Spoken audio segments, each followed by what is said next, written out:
Já, hérna bara annað dæmi þess að við notum MOSFET-transistora. Það getur vel svona bara býrðu til þess að gömlu eða jafnvel, já. Og hér er þetta sýnt svona sem skematík. Þetta eru 4 rófar. Hérna eru transistorar 4 rófar. Og þeir eru annarkvæmt af eða á. Ef við lokum þar að segja þessum rófa og þessum A og A, þá fer rafmagnið hér plúsinn gegnum mótorinn í þessa átt hér, þessi rauða hérna, og hérna hann til jarðar. Svo opnum við þessa hérna, mótorinn stoppar. Síðan látum við B og B hérna, þá fer mótorinn hérna niður, gegnum mótorinn svona. Þannig að straumáttin snýst við það. Annarkvæmt fer hún svona eins og þetta rauða er, eða eins og þetta græni er, og þá fer mótorinn þessa áttina eða þessa áttina. Þetta er snúningsáttastiftir fyrir DC-mótor. Og hérna í staðinn fyrir rofa, þá höfum við bara hérna MOSFET-transistora. Við erum með N-channel MOSFET-transistor, alveg eins og vorum með perunni áðan. Og nú er bara mótorinn hérna, mótorinn bara með 2 vírum út, DC-mótor. Og þessi leiða þessi hér.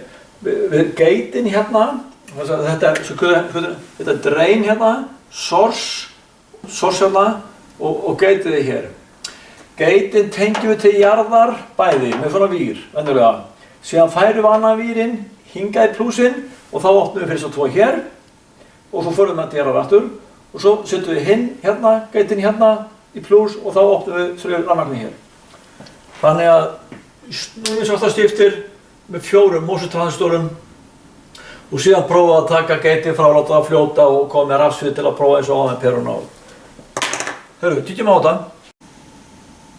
Hér er rásinn, hérna eru þessir 2 og 2 MOSFETar, DC-mótorinn. Þetta hérna er rásinn sem við erum að fara að keyra. Og hérna sem sagt eru vírarnir á gateinu, þeir eru þessir óranslutuðu hér. 0 liggja hér báðu til jarðar. Það er að segja, þeir liggja hér til jarðar.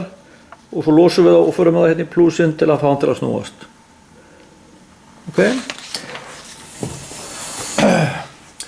Hér er mótorinn, DC-mótorinn.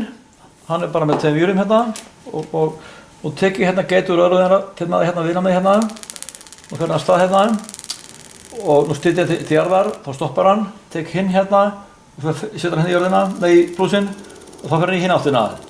Nú setjum hann í þessa áttina, stoppum hann hérna, setur hann til jarðar og hinn og þá fyrir hann í hinn áttina, svona. Þetta er svona snúningsáttastiftir.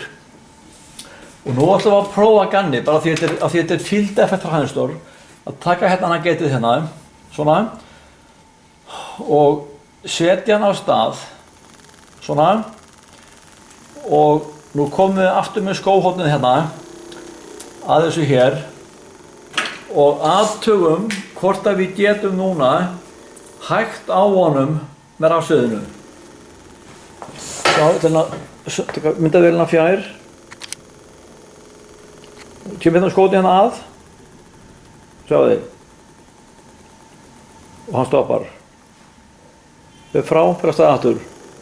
Þess að rafsviðið alveg eins og áðan, hér kemur rafsviðið að gatevírunum og ýtir rafeindanum í burtu á milli drain og source. Rafsviðs stýrið transistorar, alveg magnað að sjá þetta.